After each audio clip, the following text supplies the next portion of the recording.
নজর রাখবো পরবর্তী সংবাদে। আরো একবার এটিএম জালিয়াতি বা প্রশ্নের মুখে আসছে এবং প্রকাশ্যে এসেছে, যাতে কেন্দ্র করে গোটা দেশ জুড়ে আতঙ্ক।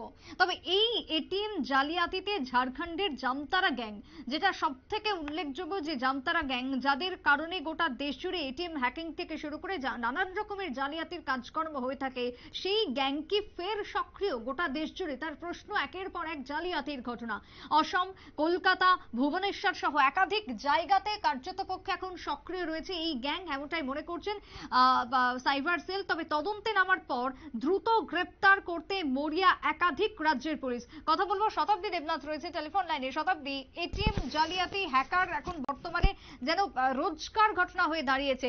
তবে সেই জায়গায় এবার কি এই জামতারা গ্যাং সক্রিয় বলেই মনে হচ্ছে, যার কারণে হ্যাকার দের এই ধরনের জালিয়াতির ঘটনা বৃদ্ধি পাচ্ছে? কি বলবে?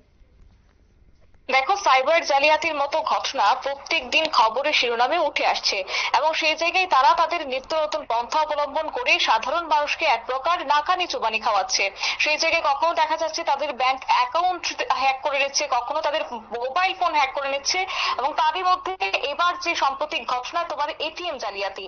আর এই এটিএম জালিয়াতিকে কেন্দ্র করে রীতিমতো কিন্তু দেশ জুড়ে এক প্রকার তোমার বলা যায় আলোড়ন সৃষ্টি হয়েছে। কেননা সাম্প্রতিককালে এই মুর্শিদাবাদে এটিএম জালিয়াতি তদন্তে এবার ঝাড়খণ্ডের যোগের সন্ধান পেয়েছে তোমার পুলিশ। তবে এই নিয়ে তদন্ত ইতিমধ্যেই পুলিশ শুরু করে দিয়েছে। তবে সম্প্রতি এটিএম কার্ড ব্যবহার করে ব্যাংক অ্যাকাউন্ট থেকে টাকা হাতানোর অভিযোগে ইতিমধ্যেই তোমার 6 জনকে গ্রেপ্তার করেছে। অর্থাৎ এই 6 জনের মধ্যে হরিপাড়ার থানার পুলিশ এই 6 জনকে গ্রেপ্তার করেছে এই ঘটনার নেপথ্যে যারা ছিলেন। তবে ধৃতদের নিজেদের হেফাজতে নিয়ে জেরা করে এই চক্রের সন্ধান পেয়েছে। এই চক্রের সঙ্গে যুক্ত আরো একাধিক জনের নাম বা একাধিক জনের সন্ধান ইতিমধ্যেই পেয়েছে তদন্তকারীরা। তবে সেই সূত্র মারফতে তোমার শনিবার যেটা পরিলক্ষিত হয়েছে, গভীর রাতে বহরমপুর থানা এলাকার সাটুইয়ে অভিযান চালিয়েছে পুলিশ এবং সেই অভিযানের নেপথ্যে গ্রেপ্তার করা হয়েছে ঝাড়খণ্ডের 3 যুবককে। এবং পাশাপাশি শুধু তাই নয়, এই ঘটনার পেছনে আরো যারা জড়িত আছে তাদের নামধাম উঠে আসছে। যে 3 জনকে গ্রেপ্তার করা হয়েছে তাদেরকে জিজ্ঞাসাবাদ করা হচ্ছে এবং জিজ্ঞাসাবাদের নেপথ্যে কিন্তু কার্যত বেশ কয়েক তথ্য উঠে আসছে। এবং এর পাশাপাশি আরো একাধিক জায়গায় অভিযান চালিয়েছে পুলিশ। শনিবার রাতের অভিযানে ঝাড়খণ্ডের 3 জন সহ মোট 9 জনকে গ্রেপ্তার করেছে পুলিশ। এবং বাঁকুড়ি থেকে একজন, অন্যদিকে রয়েছে তোমার বারুইপাড়া থেকে একজন, কেদারচাঁদপুর থেকে একজন, কলকাতার একজন এবং কল্যাণীর একজনকে পাকড়াও করেছে পুলিশ।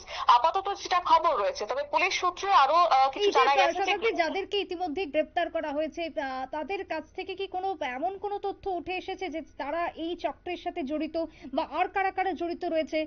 কোনো কি তথ্য উঠে আসছে চাঞ্চল্যকর? দেখো, এই নিয়ে কিন্তু পুলিশ যেমনটা বললাম যে যাদেরকে গ্রেপ্তার করেছে মোট 9 জন, তাদেরকে কিন্তু ইতিমধ্যে জিজ্ঞাসাবাদ করা হচ্ছে এবং তারা গোটা ঘটনাটি স্বীকার করেছে যে হ্যাঁ, তারা এই ঘটনার সঙ্গে যুক্ত ছিল। এবং তাদেরকে জিজ্ঞাসাবাদ করে কিন্তু আরো বেশ কয়েকজনের নাম উঠে আসছে। এবং যেমনটা জানা গেছে পুলিশ সূত্রে, যে এই গ্রেপ্তার হওয়া 9 জন থেকে মোট তোমার 40টি এটিএম কার্ড সহ বিভিন্ন নথিপত্র তাদের কাছ থেকে উদ্ধার করা হচ্ছে। অর্থাৎ স্বাভাবিকভাবেই স্পষ্ট যে এই যে গোটা ঘটনাটি ঘটিয়েছে তার পেছনে নিশ্চয়ই একটা গ্যাংস্টার কাজ করছে এবং তারাও এই কাজে যুক্ত রয়েছে। স্বাভাবিকভাবে সেটা কিন্তু ইতিমধ্যেই তারা কিন্তু জানাচ্ছে পুলিশকে। তবে ধৃতরা অনলাইনে ওপিটির মাধ্যমে জালিয়াতি করে ব্যাংকের অ্যাকাউন্ট থেকে টাকা গায়েব করতে বলে তারা প্রাথমিকভাবে অনুমান এটা পুলিশের। তবে এই জালিয়াতি চক্রের সঙ্গে তোমার জামতারা গ্যাংয়ের যোগ রয়েছে কিনা সেই বিষয়টি আপাতত খতিয়ে দেখছে পুলিশ কর্মীরা। আপাতত সেই নিয়ে একটা সন্দেহ তাদের যেহেতু রয়েছে, তবে তারা সন্দেহবশত বেশ কয়েকজনকে ইতিমধ্যে গ্রেপ্তার করেছে।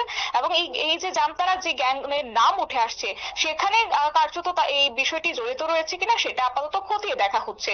তবে এই তদন্তে আগেই গ্রেপ্তার হওয়া 6 জন বর্তমানে পুলিশের হেফাজতে রয়েছে এবং রবিবারও নতুন করে গ্রেপ্তার হওয়া 9 জনকে আদালতে পেশ করে নিজেদের হেফাজতে নেওয়ার কিন্তু আবেদন ইতিমধ্যেই জানিয়ে দিয়েছে পুলিশ।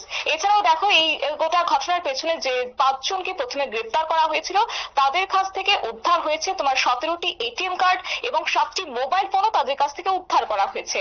এবং এই 5 জন গ্রেপ্তার হওয়ার পর তাদের জিজ্ঞাসাবাদ করে হরিপাড়ার শ্রীপুর এলাকা থেকে মাসুক শেখ নামের এক যুবককে গ্রেপ্তার করেছে পুলিশ।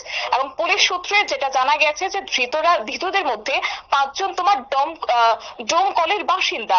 এরা সকলে অনলাইনে এটিএম জালিয়াতি করে বিভিন্ন ভাবে বিভিন্ন পদ্ধতিতে তারা মানুষকে বলা যায় এক প্রকার হেস্তনেস্ত করছে এবং অ্যাকাউন্ট থেকে টাকা তুলে নিতেন।